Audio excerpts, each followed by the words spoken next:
Hello and welcome. My name is Ms. T and I am the BSAP PSW, and I am working with an amazing group of students on creating a video montage of the unsung heroes in both women's history and Black history.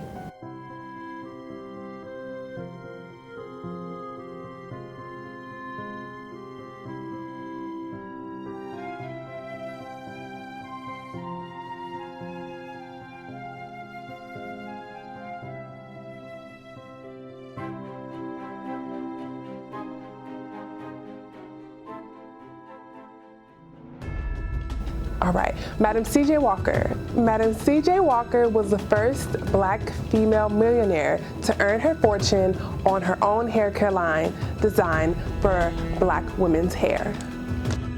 Madam C.J. Walker was the first Black woman millionaire in America and made her fortune thanks to her homemade line of hair care products for Black women. Madam C.J. Walker was born Sarah Breedlove on December 23, 1867. Her parents, Owen and Minerva, were Louisiana sharecroppers who was born into slavery. Sarah, their fifth child, was the first in her family to be born free after the Emancipation Proclamation. Her early life was marked by hardship. She was orphaned at 7, married at 14, and became a widow at 20. She was inspired to create her hair products after an experience with hair loss, which led to the creation of the Walker system of hair care. A talented entrepreneur with the knack for self-promotion, Walker built a business empire, at first selling products directly to Black women, then employing beauty culturists to hand sell her wares. The self-made millionaire used her fortune to fund scholarships for women at Tuskegee Institute and donated large parts of her wealth to the NAACP, the Black YMCA, and other charities.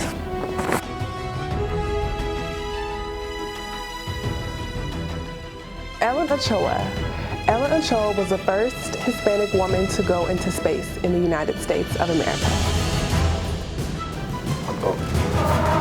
On April 8, 1993, Elin Ocha became the first Hispanic woman in the world to go into space. Ocha was aboard the Discovery shuttle for a total of 9 days while conducting important research into the Earth's ozone layer. Since that ground or sky-breaking moment, Ocha has gone on a further 3 space flights, logging 1,000 hours in space in total. And as if her first pioneering mission wasn't enough, in 2013, Ochoa became the first Hispanic director and second female director of the Johnson Space Center in Houston, Texas. Dr. Rebecca Crumpler was the first Black female to earn her doctorate degree in the United States of America. Dr. Rebecca Lee Crumpler was the first Black woman to earn a medical degree in the United States. Born Rebecca Davis in Delaware in 1831, Crumpler was raised by an aunt in Pennsylvania who often helped take care of sick neighbors. Those early experiences made her want to relieve the suffering of others. In the early 1850s, she moved to Massachusetts and became a nurse. Crumpler earned a place at the New England Female Medical College in 1860. The school was the first in the country to train women's MBs at the time. Many men argued women were not intelligent enough or were too delicate. Most medical schools barred students regarding of gender. A true pioneer, she battled deep-seated prejudice against women and African Americans in medicine. After earning her degree in Boston, she spent time in Richmond, Virginia after the Civil War, caring for formerly enslaved people. In 1883, she published her book of medical discoveries about her experiences as a doctor and provides guidance as mental and health. Her life and her work testifies talent and her determination to help others in the face of double prejudice against her gender and race. Julia de Burgos was a successful poet from Puerto Rico who paved the way for those to come. Julia Constanza Burgos Garcia was born in 1914 in Carolina, Puerto Rico. A successful published poet in her native Puerto Rico, de Burgos struggled to get the recognition she deserved after moving to the U.S. in the 1930s. Her poems spoke of the beauty of her native country and celebrated her identity as an American Black Latina. all things that were outside of the mainstream in early 20th century poetry circles. Way ahead of their time, de Burgos' amazing poems center on themes of feminism and social justice, setting the stage for many Latino writers to come. The Little Rock Nine were a group of African American high school students who challenged segregation in the public school system in the early 1950s. The Little Rock Nine.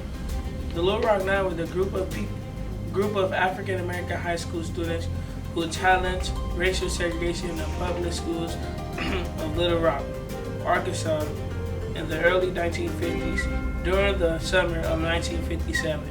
The Little Rock Nine enrolled at Little Rock Central High School, which until then had been all white. The students' effort to enroll was supported by the U.S. Supreme Court's decision in Brown v. Board of Education 1954, which had declared segregated schooling to be unconstitutional. Until the court's decision, many states across the nation had mandatory segregation laws requiring African American and other minority children and white children to attend separate schools. Daisy Bates, president of the Arkansas NAACP, and others carefully vetted the group of students and determined they all posed the strength and determination to face the resistance they would encounter.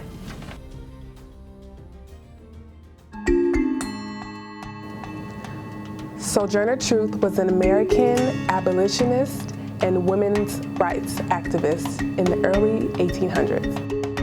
Sojourner Truth was an African American evangelist, abolitionist, women's rights activist, and author who was born into slavery before escaping to freedom in 1826. After gaining her freedom, Truth preached about abolitionist and equal rights for all. Like another famous escaped enslaved woman, Harriet Tubman, Truth helped recruit Black soldiers during the Civil War.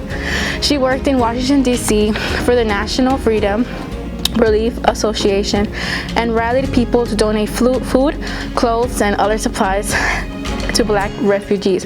Her activism for the abolitionist movement gained the attention of President Abraham Lincoln, who invited her to the White House in October 1864. While Truth was in Washington, she put her courage and disdain for segregation on display by riding on white-only streetcars. She became known for her speech with the famous refrain, "Ain't I a woman?" that she said to who have delivered at a women's convention in Ohio in 1851. Truth continued her crusade throughout her adult life, earning an audience with President Abraham Lincoln and becoming one of the world's best-known human rights crusaders. The 1968 walkouts was a movement where Chicano students protested inequity and inequality in the education system. The walkouts called attention to systemic inequities and ultimately led to improvements in city schools. These walkouts also helped to spur the creation of the Chicana movement of Mexican and Mexican American women. Chicanas came out of this important era with an understanding of how both racism and sexism played a role in their own unique oppression that barred them from leadership positions during the 1960s through the 1980s. This movement influenced youth and communities to begin to write their own literature and create their own art that was expressive of their identities.